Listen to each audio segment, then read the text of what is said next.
శ్రీ గురుభ్యో నమః పరమ గురుభ్యో నమః. ఓం లోకా సమస్తా సుఖినో భవంతు. విశేషంగా ధనుర్మాసంలో వచ్చే ఏకాదశి, మోక్షద ఏకాదశి, పుత్రద ఏకాదశి, అత్యంత పవిత్రమైన ఈ వైకుంఠ ఏకాదశికి విశేషంగా లక్షలాది మంది భక్తులు ఈ పాలమూరు దేవాలయంలో ఉత్తర ద్వారం ద్వారా దర్శనం చేసుకుంటారు. గొప్పగా ఈసారి తిరుమలలో ఉన్నటువంటి బంగారు వాకిలిని పాలమూరుకి పరిచయం చేశాము.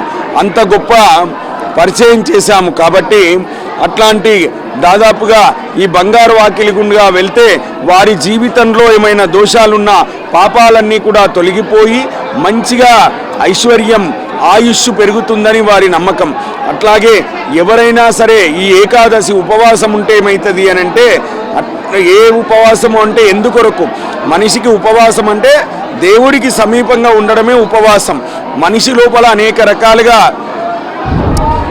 ఆకలి, దప్పిక అనేది రోజు తింటూ ఉంటాము. 15 రోజులకు ఒక్కసారైనా దాన్ని బ్రేక్ ఇచ్చి ఆ ఆకలిని కొంచెం తగ్గించుకొని ఉపవాసం ఉండడం ద్వారా మన మిషనరీ అంతా శుద్ధవుతుంది. ఇదంతా కూడా భగవంతుడి లీల, మాయాస్వరూపం. మనల్ని అందరినీ అతని యోగనుద్రలో ఉంటూ మనందరినీ ఆ మాయలో తీసుకెళ్తాడు. మాయలో తీసుకెళ్ళి అన్నిటినీ మోక్షం కలిగించేవాడు భగవంతుడు. మనిషి జీవితంలో మోక్షం కలగాలంటే ఇలాంటి వైకుంఠ ఏకాదశి రోజు రుక్మాంధరుడు అనే ఒక వ్యక్తి మంచిగా పుత్ర సంతానాన్ని పొందిండు. అదేవిధంగా ఎవరైతే ఏకాదశి వ్రతాన్ని ఆచరిస్తారో సకలైశ్వర్యములు పొందడమే కాకుండా అంత్యంలో మోక్షం కలుగుతుంది. ఈ సంవత్సరం కొత్తగా మన పాలమూరు కాటన్ మిల్లు వెంకటేశ్వర సేవా మండలి వారు అత్యంత వైభవోపేతంగా ఏర్పాట్లను చేశారు.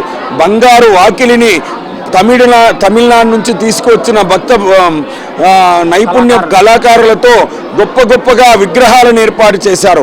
తిరుమలలో ఏ విధంగా అయితే విగ్రహాలు ఉన్నాయో ఆ మంటపాలలో ఊరేగింపులో అలాంటి విగ్రహాలను ఇక్కడ ఏర్పాటు చేశారు. అదేవిధంగా అట్లాగే శానిటరీ వాళ్ళు ఏర్పాటు చేశారు. కొన్ని ఏర్పాట్లన్నీ కూడా బాగా జరిగాయి.